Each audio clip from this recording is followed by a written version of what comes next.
Oi, meus amigos, vamos lá? A segunda parte do primeiro capítulo, Nascimento e a Infância da Virgem Maria. Vamos lá. Mas quão boas e apropriadas são as seguintes palavras. Ouve, filha, e preste atenção. Salmo 44, versículo 11. Escuta as primeiras proclamações dos profetas por meio do Espírito Santo a teu respeito, e as novas histórias dos seus pais, a esterilidade e a decrepitude deles, suas preces e súplicas e a anunciação advinda de Deus sobre teu nascimento, e por intermédio da graça dele, teu inesperado e maravilhoso nascimento.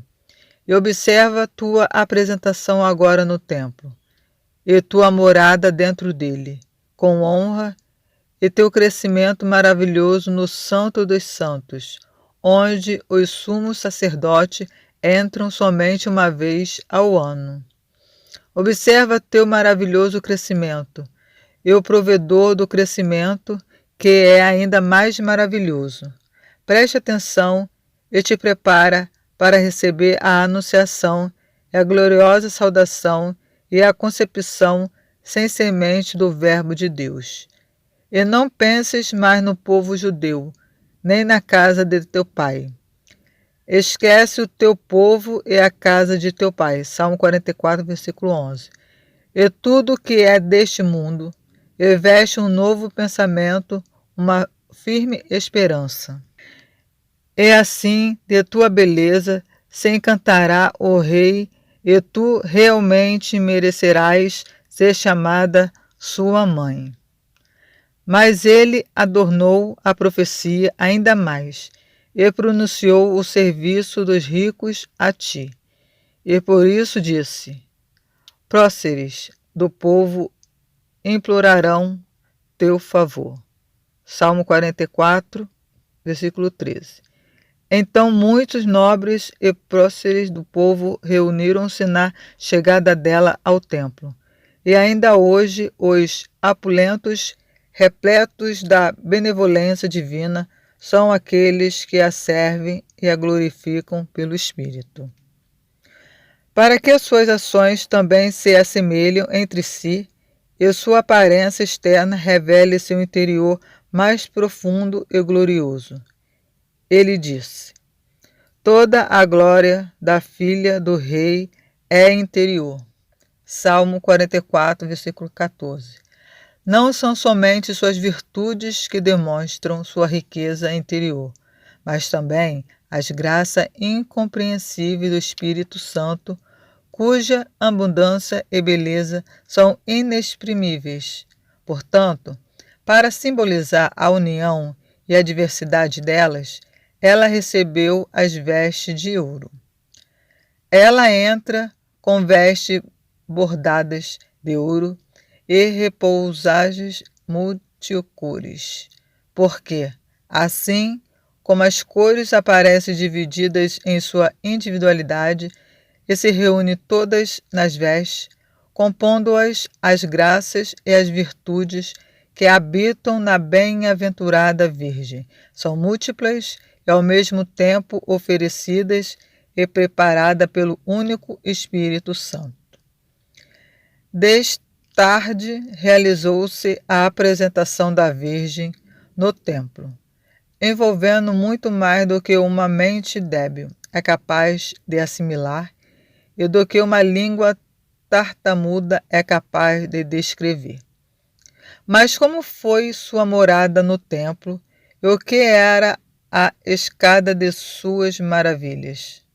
Nós temos de subir a escada do céu, porque, após sua nova e maravilhosa apresentação no templo, sua presença nele tornou-se mais invisível, seu crescimento mais maravilhoso e o desenvolvimento de sua mente mais profundo, pois seu alimento vinha do céu e ela o recebia das mãos do arcanjo.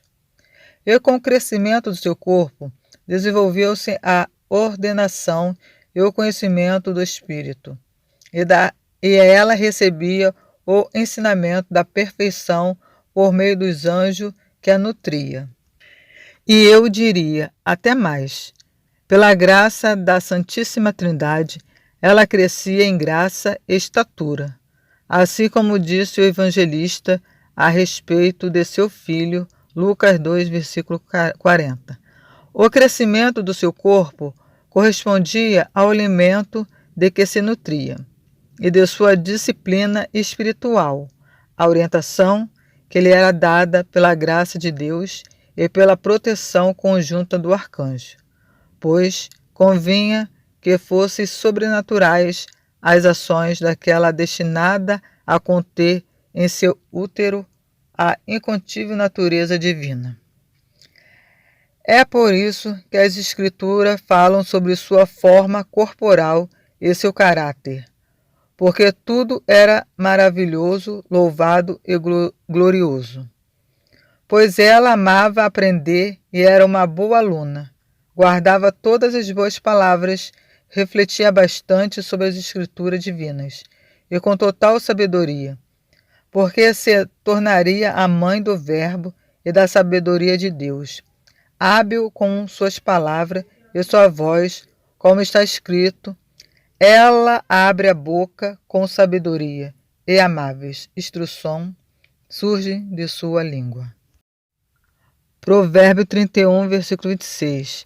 Pois essas palavras de Salomão também se referem a ela, assim como as seguintes: ela revestiu-se de força e de beleza.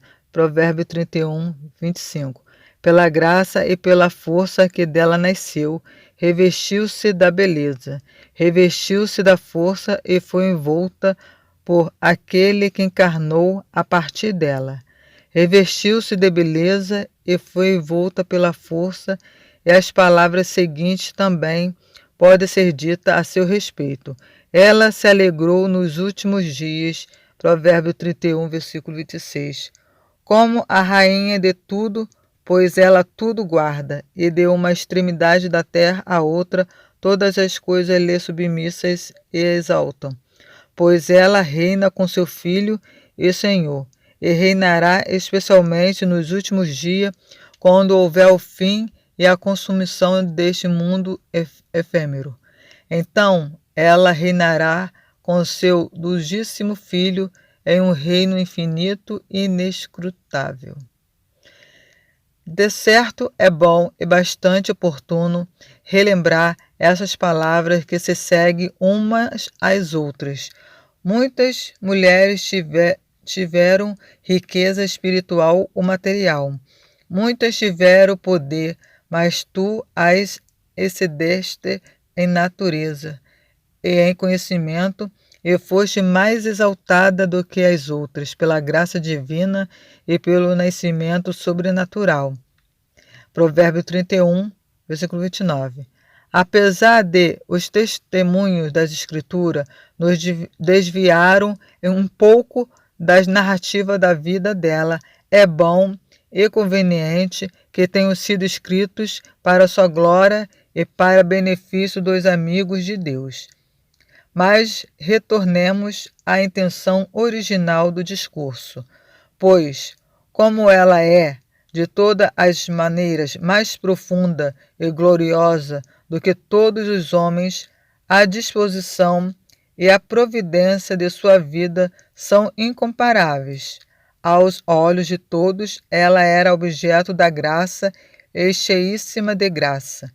E eu diria ainda mais, era venerável além de qualquer graça, inteligente em seu olhar e suas palavras, investigadora das visões divinas, totalmente alheia aos problemas, à irritação e à maledicência, bela de alma e corpo, harmoniosa em estrutura, cheia de todas as virtudes e boas ações. Era santa por natureza e verdadeiramente virgem, a ponto de não ser minimamente afetada pelo mundo quando o desejo de alguma paixão vinha lhe perturbar a santidade espiritual.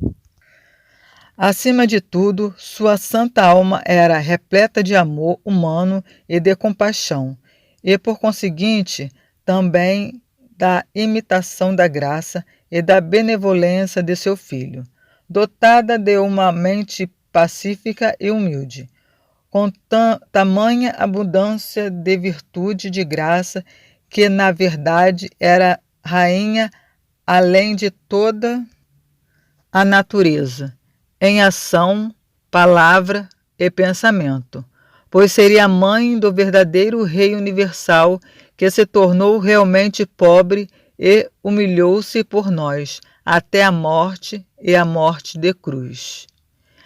Assim, a sempre Virgem, bem-aventurada e gloriosa, era pobre e humilde em espírito, segundo a bênção dita pelo Senhor.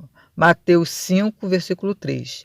Era submissa ao sacerdote, uma serva respeitosa e por todos respeitada, pois era aquela que nascera da graça divina e que daria à luz o Rei dos anjos e dos homens.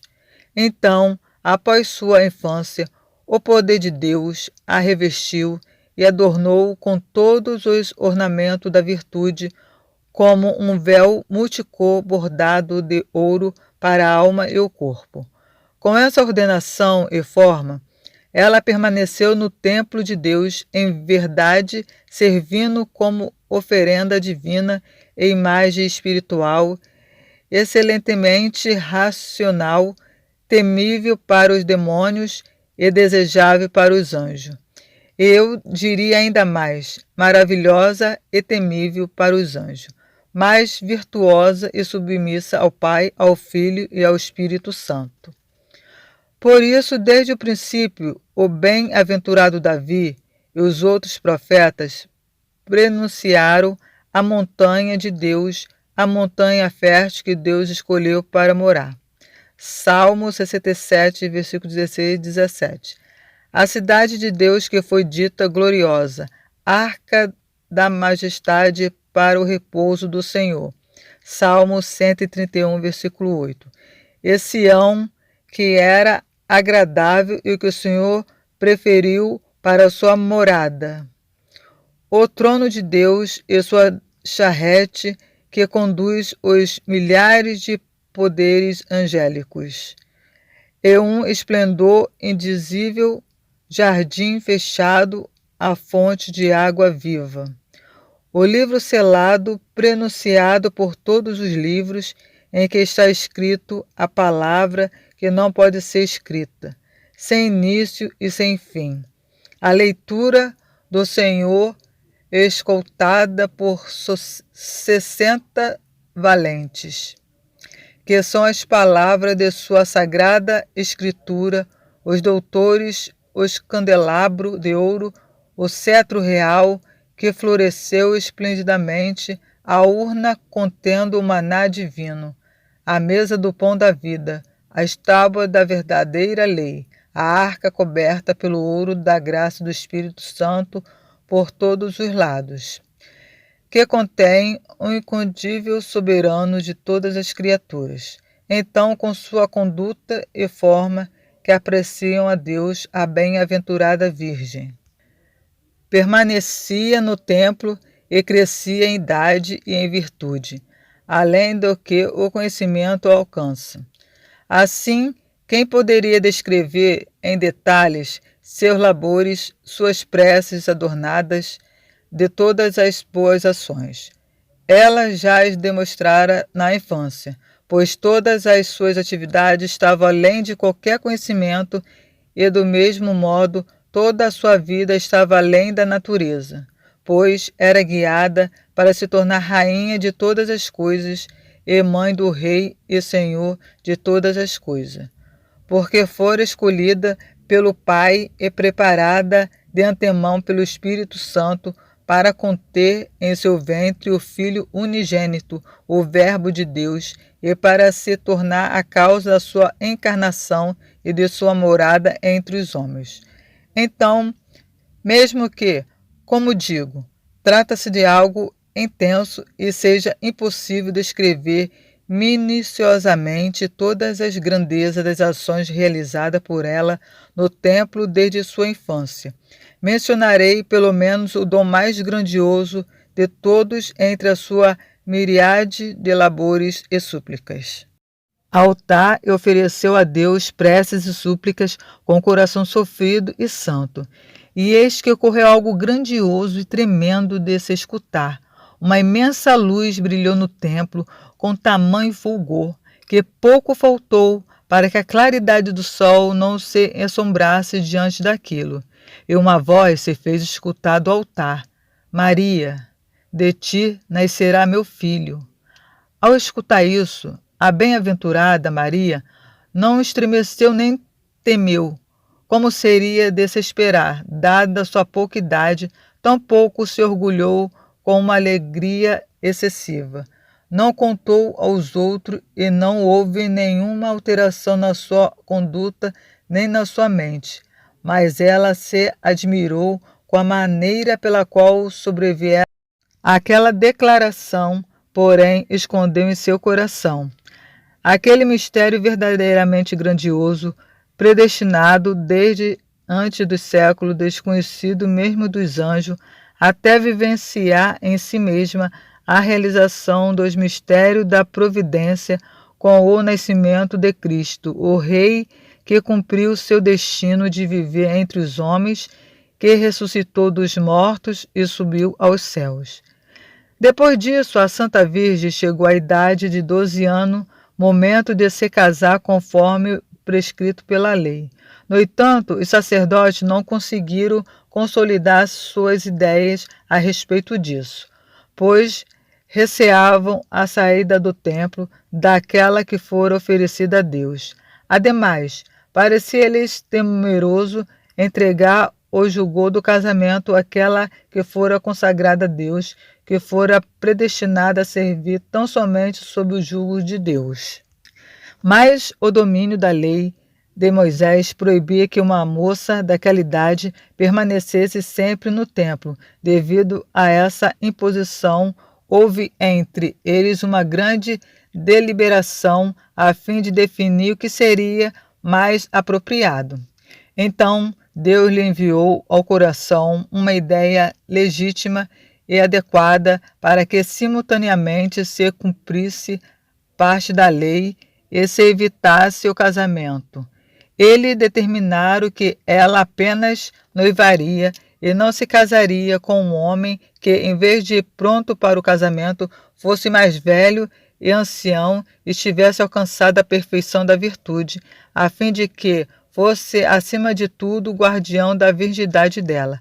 Mas isso foi também a ação da providência divina, predestinada nas alturas, para que, assim como o Senhor e Rei de todas as coisas, dissimulou a luz inacessível da sua divindade nas vestes da carne, a fim de que o princípio das trevas não o reconhecesse, o noivado ocultasse a virgindade de sua mãe, para que ninguém reparasse por meio de quem ou em que época aconteceria a encarnação dele, para que, com sua forma humana, ludibriasse o inimigo revoltado, pois este sabia que ele pretendia vir ao mundo por meio de uma virgem devido às palavras de Isaías e de outros profetas.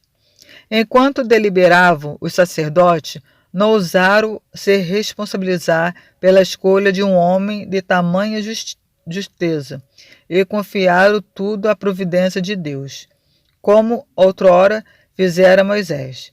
Quando muitos reivindicaram a honra de sumo sacerdote, ele confiou a Deus o julgamento da questão, levou as varas da tribo ao santuário e por meio delas fez a vontade de Deus se revelar graças ao florescimento da vara. E mais uma vez, posteriormente, Pedro e outros apóstolos encontraram pela prece e deitando à sorte aquele que deveria tomar o lugar do traidor. Também aqui o sumo sacerdote e os sacerdotes rezaram e suplicaram ao Senhor, guiado pelo grande Zacarias, pai de João Batista, que detinha o título de sumo sacerdote à época. Ele era testemunha da vida divina e do ministério incompreensível, que havia sido alcançado pela bem-aventurada Virgem. Enquanto ela residia no templo, Zacarias era seu parente não somente por ser ela de sua casa, devido à união das casas reais e sacerdotais, mas também devido à sua esposa Isabel, e não somente porque outras escrituras indicam que Maria e Isabel eram filhas de duas irmãs, mas também porque as palavras do arcanjo confirmam isso. Como está escrito no Santo Evangelho: Eis Isabel, tua prima. Lucas 1, versículo 36. Então Deus inseriu uma ideia na mente de Zacarias, e ele distribuiu 12 varas aos anciões idosos e honrosos que se ofereciam para a Santa Virgem, e o dispôs no altar do santuário. E ele próprio, juntamente com os outros sacerdotes, rezou e suplicou a Deus com dolorosas lágrimas, pedindo a realização de um milagre que os convencesse de que seria apropriado alguém receber a Virgem. O Senhor deu um maravilhoso sinal e a vara de José floresceu e frutificou, como acontecerá outrora com Araão. E assim, pela providência divina e pela deliberação do sacerdote, José recebeu de Zacarias a Virgem Imaculada como guardião para trabalhar por ela e servir o grande mistério, a maravilha mais profunda do que o conhecimento. José tinha, então, mais de 70 anos de idade e assim ninguém poderia levantar qualquer suspeita sobre o casamento. Era viúvo e pobre de posses materiais, para que em sua casa crescesse em estatura aquele que empobreceu para nos enriquecer com sua divindade. Era carpinteiro de ofício e mais hábil do que todos os outros carpinteiros, pois serviria o verdadeiro arquiteto, o criador e carpinteiro de todas as criaturas. José era conhecido por seu trabalho e também por sua virtude, piedade e boas ações. De todos os presentes, era o mais grandioso, à exceção dos pais da Santa Virgem. E porque é necessário falar mais extensamente sobre ele, cuja justiça foi atestada pelo próprio Deus. Todos os homens da sua tribo testemunharam isso. O evangelista José era justo. Mateus 1, versículo 19. Quando José recebeu a Santíssima Virgem, levou-a de Jerusalém a Sião, a Galiléia, a cidade de Nazaré, pois lá estaria o sinal do glorioso mistério que nos adveio de Jerusalém, superior e invisível das grandezas, inexprimíveis e indizíveis, do trono real, o Verbo de Deus, o Rei e Criador de todas as coisas. Entretanto, quando José levou a Santa Virgem Maria para seu lar, como rainha e líder de sua casa, ele a designou da mesma maneira como está escrito a respeito do primeiro José. O faraó o nomeou como senhor de sua casa e soberano de todos os seus bens. Salmo 104, versículo 21. Assim também este José a fez líder, instrutora e soberana de todos aqueles de sua casa. Designou que a Virgem Maria os instruísse como ele mesmo, para que suas filhas adquirissem sabedoria, como disse o profeta. Embora elas fossem mais velhas, Maria tinha sido designada pela graça do Espírito Santo como a bem-aventurada e santíssima, e era um tesouro de virtude. Não lhe faltava sobremaneira calma, tranquilidade e humildade. E passava a maior parte do tempo dentro de casa dedicada às preces e súplica a Deus, realizando jejum e labores intensos. Alguns dias após sua saída do templo, aconteceu a festa dos tabernáculos e o repouso da arca, e era o 7º mês após o primeiro, de acordo com a numeração hebraica dos meses. E o grande sumo sacerdote Zacarias, seguindo o rito, entrou no Santo dos Santos para incensar com o turíbulo. E o nascimento de João lhe foi anunciado. Porque a lâmpada se faz necessária como predecessora da luz, assim como a aurora é para o sol, a voz é para o verbo. O amigo é para o noivo e o cavaleiro é para o rei. De fato, era necessário que a concepção da estéril, menos maravilhosa do que a maravilha, precedesse a concepção mais radical e sem semente da Virgem, como asseveram as palavras do arcanjo, também Isabel, tua parenta, até ela concebeu um filho. Lucas 1, versículo 36. Muito bom, né, amigos? O primeiro capítulo termina aqui nesse vídeo. No próximo vídeo vai ser a Anunciação, o capítulo 2 do livro A Vida da Virgem, contada pelo São Máximo, o Confessor.